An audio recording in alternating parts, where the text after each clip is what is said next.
Hello everyone, long time no see.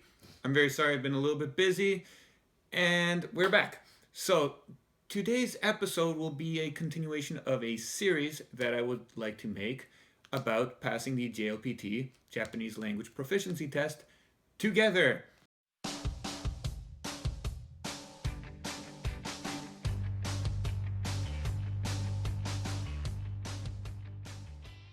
So, I have materials. I'll be explaining what I use, how I study, and it will again be a series, so there will be a few episodes later explaining some of the other small details of how to study and how to get ready for the JLPT. Okay, let's start with textbooks. What you will need to buy in order to pass. Okay, so first, I highly recommend you get this is for the level 2. So at the moment of speaking, I finished the level 2, but I do not know the results. So we will be following as I try for the level 1, but I may have to go back on that. Anyways, this is a sample exam, and it looks exactly the same as the real exam. Also, the length of time would be exactly the same. And it's really good. It gives you the answers, it explains the answers, and it's really good because you can time yourself. Obviously, timing out is a big problem in the higher levels of the JLPT. And also you can see what you're missing or what an exam would kind of look like. So that's one, the sample tests. And this one was actually a pretty good one. So you need some sample tests and you need some explanation as to the grammar points. And I've shown this one before in previous videos, but I love try. I have try for level 2, try for level 1, and try for level 3. And it goes through all of the grammar points that you will need to learn as you go through. This one is kind of new. I got it from Yahoo Shopping, and yeah, I kind of score myself. I didn't do so great there, but then keep going, and it will give you point by point what you need to know in order to pass this particular exam. Do note that these are not useless. I have not thrown them out for a reason. You may forget some of these, and also these ones will be inside of here. They assume that you already know these ones, and it's a lot. So I use these for reference every now and then. So these are for the grammar points. The next thing that I use is a kanji renshu note, and so just as it's called, this is for practicing kanji. Now, you need this as much as you need like the newest Nike shoes for running. In other words, it's cute and nice if you have it, and if you don't, any notebook will be okay. And I'll show you, do not judge my kanji writing, it's not the greatest, I know that. But you can see, okay, I want to show you guys a little bit closer up. It's got like this kind of 4 square, and that 4 square is so that you can kind of center the kanji. These books are intended for Japanese children. Japanese adults don't really buy these ones, but it's perfect for foreigners who are studying and starting their kanji. There is some overlap between children's books and what foreigners need in order to start studying kanji. You will also notice that for me, I kind of keep all of it basically N1. This is my N1 book. I have another book that's an N2 book.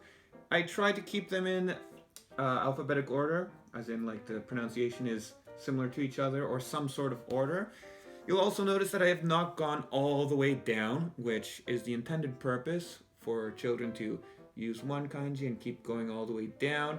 I don't, because generally speaking, once is more or less enough. If I feel like I have nothing to study, then I'll fill out the other ones.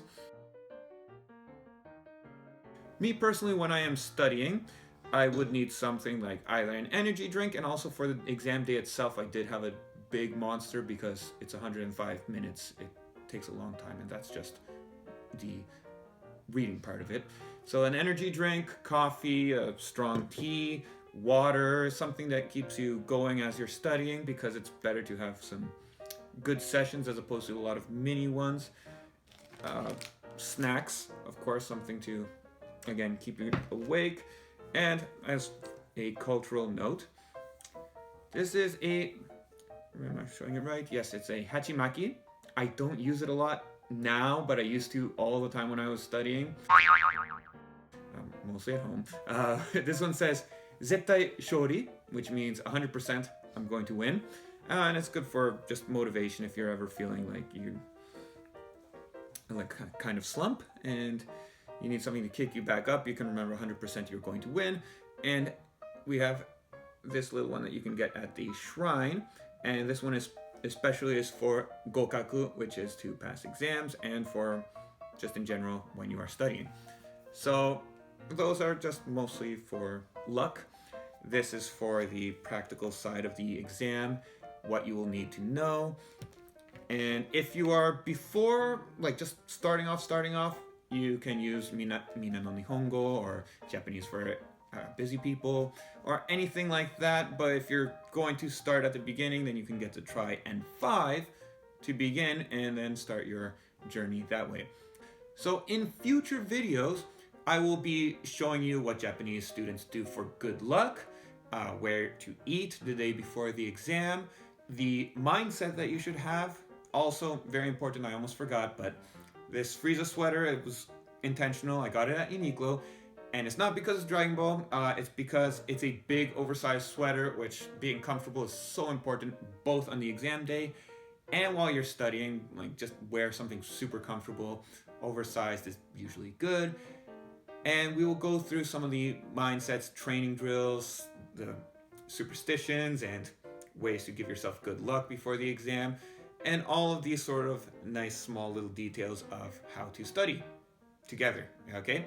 Until then, keep studying. If you have questions, you can ask us directly on Instagram at Getting Ready for Japan, or you can leave something in the comments. We are going to try to respond as fast as possible. And again, you guys have a great 2021.